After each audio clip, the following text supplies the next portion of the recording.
Приветствую вас, дорогие друзья! С вами Роман Фат.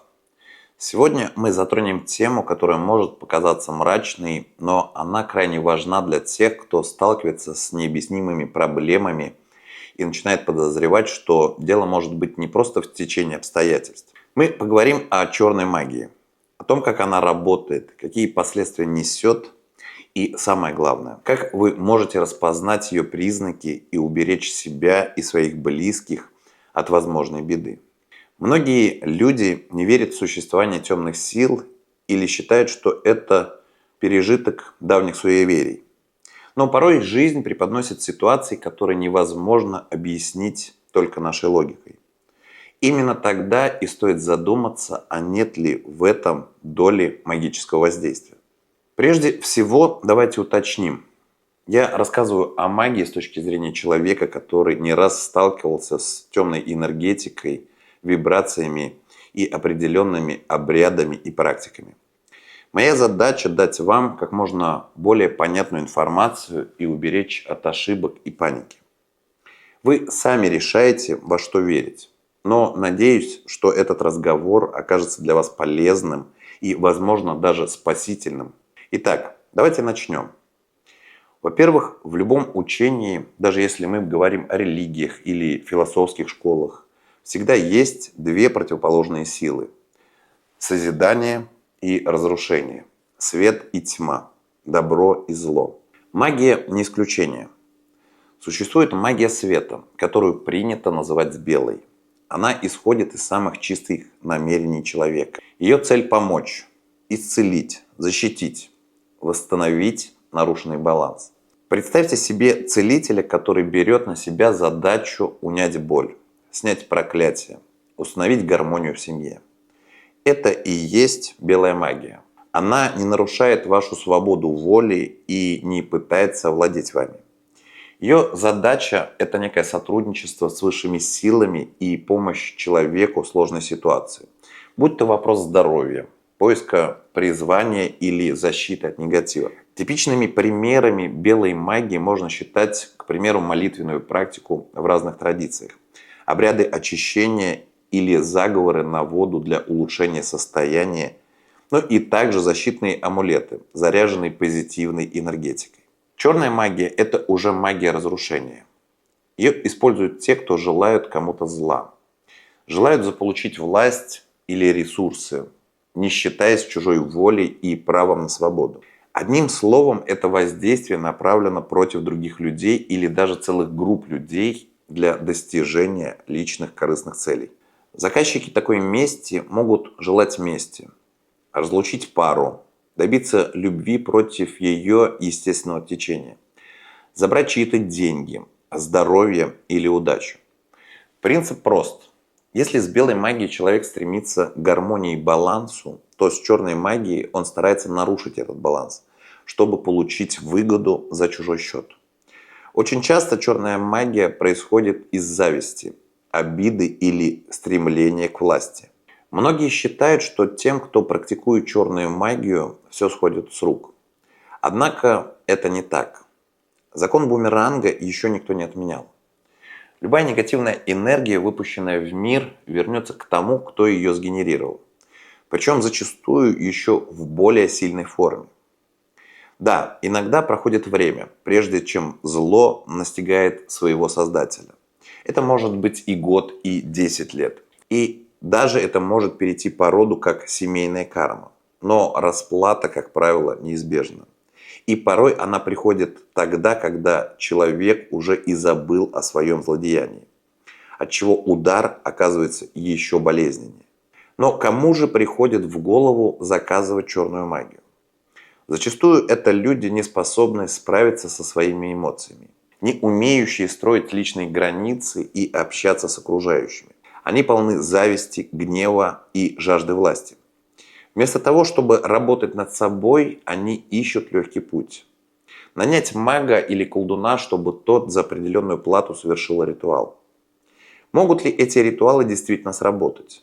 Увы, да. Если исполнитель владеет нужными знаниями и имеет доступ к низковибрационным, темным энергетическим сущностям, воздействие на жертву вполне реально. И чем более уязвима эта жертва, эмоционально, психически, энергетически, тем легче на нее воздействовать. Главная проблема в черной магии заключается в том, что она часто незаметна в самом начале. Люди могут ощущать упадок сил, плохое настроение, внезапные боли или разлады в семье. Но редко связывают все это с магическим воздействием. А между тем, если проблему вовремя не распознать, не принять мер, последствия могут быть самыми разрушительными. Серьезные заболевания, банкротство, тяжелые психологические состояния, разрушение отношений и хронические неудачи. Как же понять, что на вас или на вашего близкого воздействует черной магией? Конечно, универсальных признаков не существует, ведь каждый человек индивидуален. Но есть перечень распространенных симптомов, которые часто упоминают жертвы негативных воздействий. Первое – это внезапное ухудшение самочувствия. Речь не идет о банальной простуде.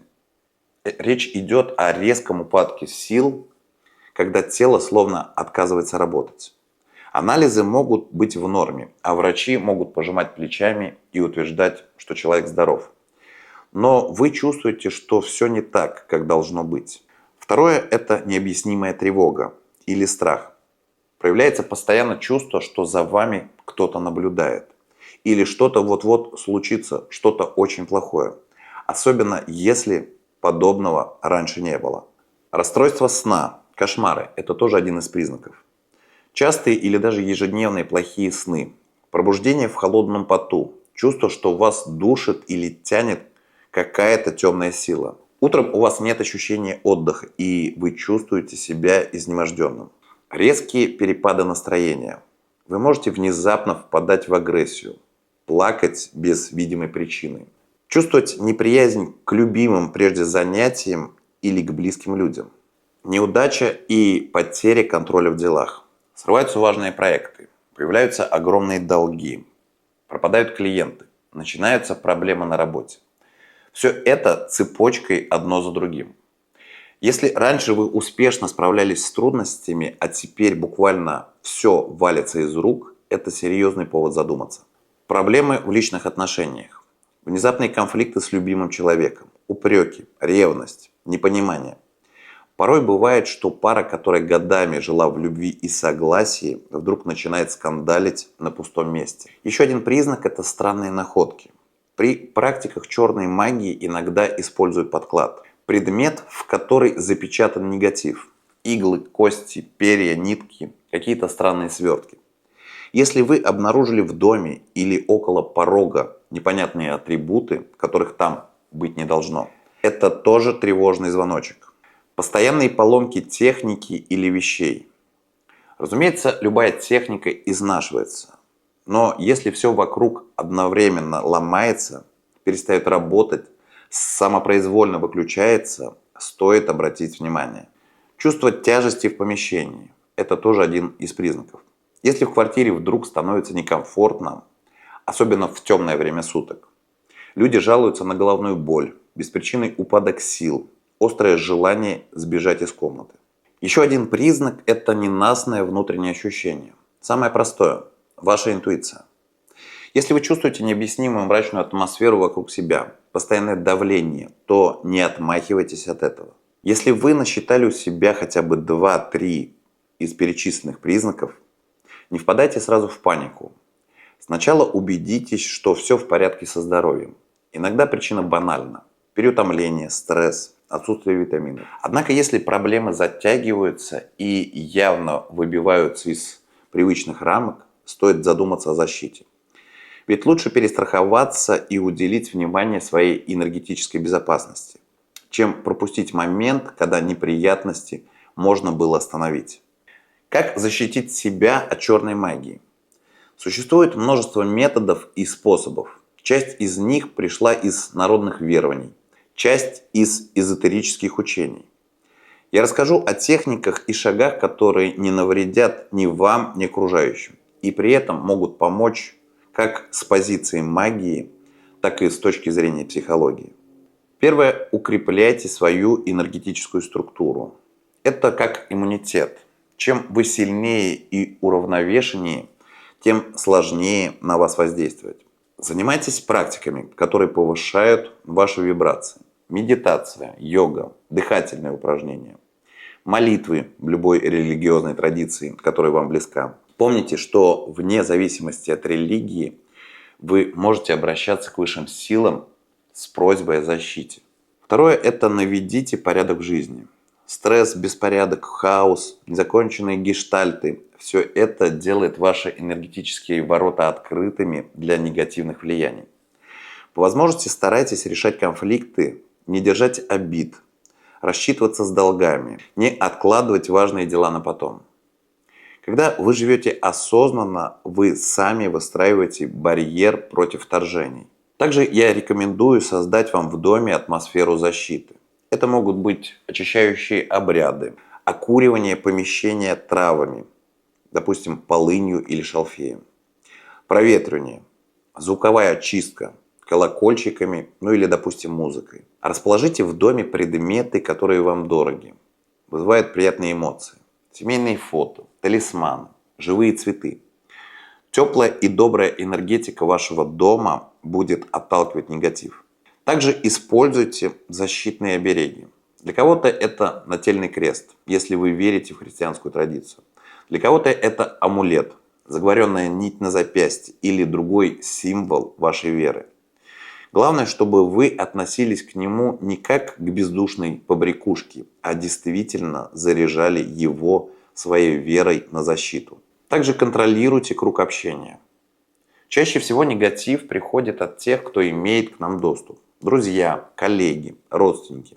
Если вы чувствуете, что человек общается с вами странно, проявляет агрессию или зависть, постарайтесь сократить контакт до минимума. Не делитесь с такими людьми сокровенными планами и радостями. Они могут использовать эту информацию против вас. Время от времени вы можете обращаться к специалистам, если вы уверены, что подвергаетесь сильной черной магии и чувствуете, что вам не справиться в одиночку. Обратитесь к проверенному специалисту, целителю, экстрасенсу или священнику. Важно, чтобы это был человек с хорошей репутацией, работающий во благо. Помните, что есть и шарлатаны, которые могут еще больше навредить. Поэтому сначала изучите отзывы и ищите рекомендации. Седьмое – это сила слова и намерения. Вы можете самостоятельно проводить нехитрые ритуалы защиты. Самые простые из которых – это словесные аффирмации. Например, вы можете говорить «Я под защитой высших сил». Никакая тьма не может проникнуть в мою жизнь. Старайтесь произносить это искренне, чувствуя, что каждое слово создает вокруг вас непробиваемую оболочку. Теперь, когда вы вооружены знаниями о том, как отличить белую магию от черной, какими признаками проявляется негатив, что можно сделать, чтобы себя уберечь, у вас есть выбор – оставаться в стороне от подобных вопросов или осознанно подходить к своей энергетической безопасности. Я не устаю повторять, в современном мире мы часто забываем о том, что все определяется не только физическими законами. Иногда мы сталкиваемся с тем, что выходит за грань привычного. В такие моменты спокойствие, здравый смысл и базовые навыки самозащиты могут оказаться решающими. Черная магия – это всегда про нарушение гармонии. Если вы желаете себе или близким добра, старайтесь жить в свете. Стремитесь к балансу и душевному покою. Ведь когда вы полны любви и внутренней силы, вам намного сложнее навредить. А если кто-то и пытается, то негатив вернется к нему бумерангом. Друзья, берегите себя и не забывайте, что осознанность – наш главный союзник в любых жизненных ситуациях. Если вам был полезен этот выпуск, поставьте лайк, поделитесь им с друзьями и обязательно напишите в комментариях, сталкивались ли вы с подобной проблемой и какие методы защиты вам помогают. Моя цель – помочь вам чувствовать себя в безопасности, научить распознавать темные воздействия и укреплять свою энергетику. Всегда помните, свет побеждает тьму, когда мы смотрим ей в лицо и не даем проникнуть в наши души. Черная магия – это реальная опасность, которую нельзя недооценивать. Но важно помнить, что у каждого из нас есть сила защитить себя, если мы осознаем, что происходит вокруг. Один из методов защиты от негативного воздействия и черной магии – это носить с собой оберег. Специально для вас я подготовил подробную инструкцию по созданию и активации персонального оберега от негатива. Забрать ее вы можете в описании к видео.